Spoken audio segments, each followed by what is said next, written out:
দেশের প্রথম ক্রিকেটার হিসেবে শততম টেস্টের মাইল ফলক ছুঁলেন মুশফিকুর রহিম। বিশেষ মুহূর্তটিকে স্মরণীয় রাখতে বিশেষ উদ্যোগ বিসিবির। পরিবারকে সঙ্গে নিয়ে মুহূর্তটি উপভোগ করেন মিস্টার ডিপেন্ডেবল। বিগত বছরগুলোর মতো বাকি দিনগুলোতেও দেশের ক্রিকেটের জন্য অবদান রাখতে চান মুশফিক। ডিমবাস থেকে নামাই সবার আগে মুশফিক, সব কিছুতেই যেন সবার আগে মিস্টার ডিপেন্ডেবল। দেশের প্রথম ডাবল সেঞ্চুরিয়ানই সবার আগে ছুঁলেন শততম টেস্টের মাইল ফলক। টসের পরপরই মুশফিককে ঘিরে বিসিবির বিশেষ আয়োজন। টেস্ট ক্রিকেটে বাংলাদেশের এই সকালটা বড্ড রঙিন। এমন কিছু বাংলাদেশ ক্রিকেটে আর কেউ কখনোই দেখেনি, কেউ সাক্ষী হয়নি এত বড় অর্জনের। শততম টেস্টে পরিবারকে সাথে নিয়েই মিরপুরের সবুজ গালিচাতে মুশফিক।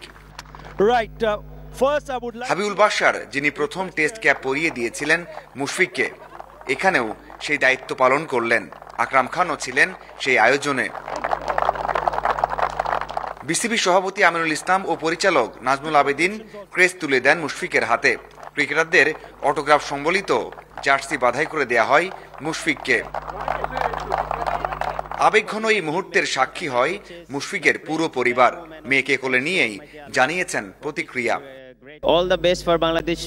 এখানে উপস্থিত সবার প্রতি ধন্যবাদ। আমার পরিবার, স্ত্রী, সতীর্থরা, বন্ধু ও ভক্তদের বাংলাদেশের ক্রিকেটের ভবিষ্যতের জন্য শুভকামনা জানাই। তাদের জন্য আমি সর্বোচ্চ চেষ্টা করে যাব।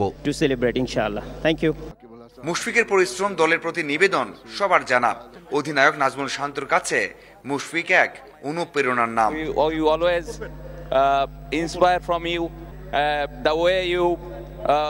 মাঠে আপনার পাগলামি আর কঠোর পরিশ্রমের কথা সবাই বলে, কিন্তু সবচেয়ে গুরুত্বপূর্ণ হলো আপনি ব্যক্তিগত মাইলফলকের জন্য নয়, দলের জন্য খেলেন। এটি আমাদের সবার জন্যই অনুপ্রেরণার।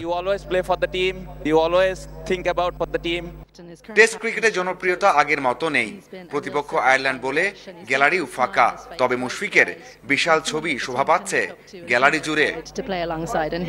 মাঝারুল ইসলাম, ইন্ডিপেন্ডেন্ট নিউজ, ঢাকা। মুশফিকের শততম টেস্ট নিয়ে উচ্ছ্বাস জানিয়েছেন তার এক সময়ের সতীর্থ সাকিব ও তামিম।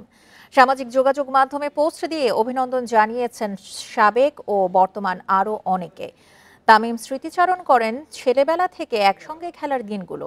আরও বলেন, শততম টেস্ট খেলা মুশফিকের চেয়ে কেউ বেশি ডিজার্ভ করে না। সাকিব লর্ডসের প্রথম টেস্ট আর বিকেএসপির দিনগুলো স্মরণ করেন। মুশফিককেই নিজের অধিনায়ক মানেন তিনি। দুই টিমমেট মুমিনুল আর লিটনও আবেগ আপ্লুত। তার সঙ্গে এক দলে খেলতে পারা সৌভাগ্যের বলেছেন দুজনই।